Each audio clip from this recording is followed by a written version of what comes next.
Hello, you're watching News Mongolia and MNB World. I'm your host, Ayondel Basanjo. Our top stories. New technology park expected to advance Erdenet mining operations. Court trials transition to online proceedings. Quarantine and self-isolation requirements for foreign visitors have been lifted. For other news, stay tuned.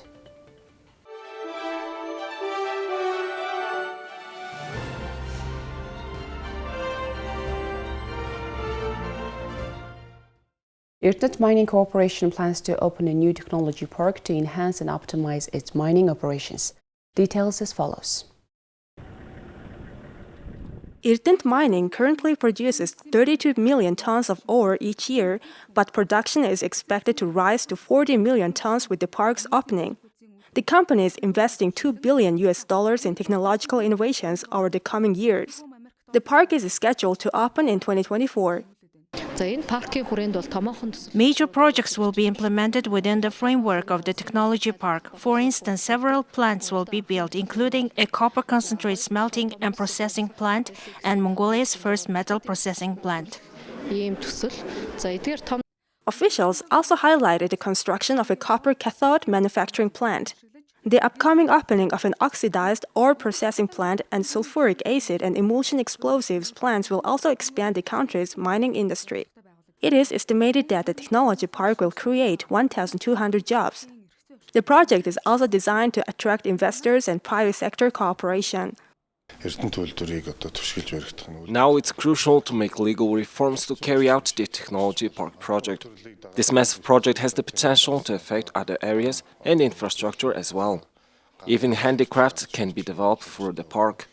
The big advantage is that manufacturing costs can go down when plants operate in connection to another within the park. Experts say that the overall benefit of the park will be making full use of strategic deposit resources and putting them into economic circulation. The park also creates an opportunity to supply Mongolian-made, value-added end products to the international market. The new technology park is one solution for boosting Mongolia's shift to the creation of finished products. It has been 1 year since the first instance and appellate court hearings for civil and administrative cases were first conducted online. Since then, more than 20% of all trials have been conducted online due to the COVID-19 pandemic. Judicial officials say the electronic administration of criminal and appellate proceedings has had a positive effect on the time it takes and the economy. Last year, more than 72,000 court hearings were scheduled in Mongolia, and more than 21,000 of them were held online. It is estimated that more than 40,000 people participated online during this period.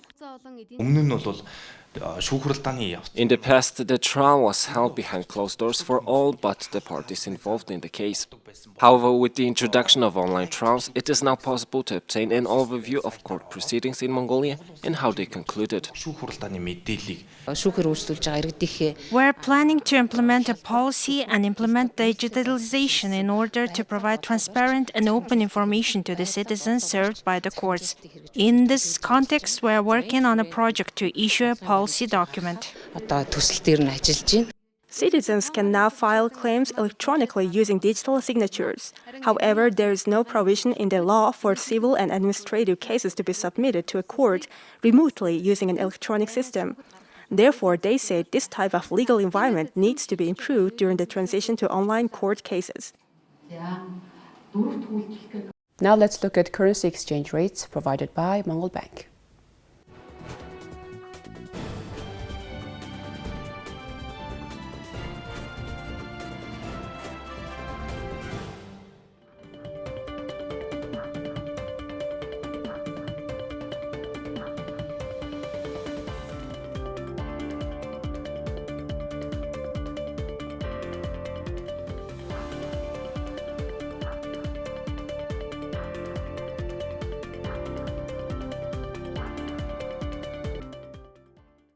According to the Ministry of Health, 97 new COVID-19 cases were detected nationwide and no additional deaths were reported.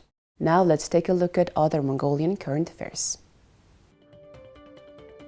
The Ministry of Health of Mongolia presented 2022 travel rules for foreign visitors effective March 14th.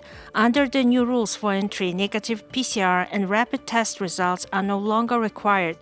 Foreign arrivals who are 12 years old and above need to provide proof of full vaccination or proof of recovery from infection within the past 180 days.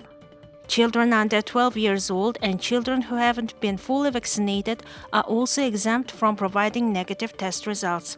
Travelers entering Mongolia will be required to fill out a medical declaration form on arrival, but there are no additional requirements for traveling within the country.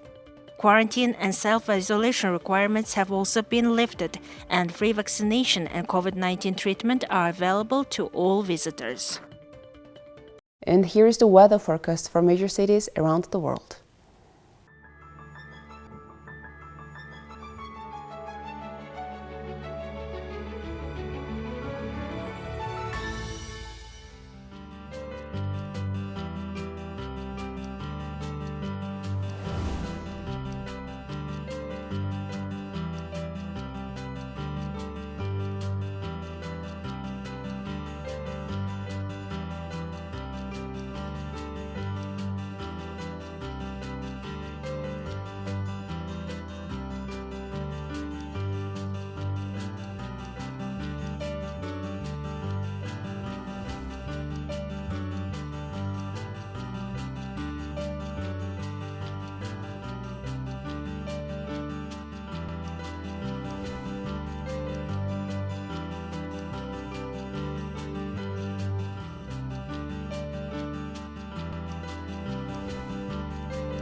Well, that's it for now. Thank you for staying with us on News Mongolia. See you next time with more stories and updates. Please follow MNB World on Facebook, YouTube, Twitter, and Instagram. Goodbye.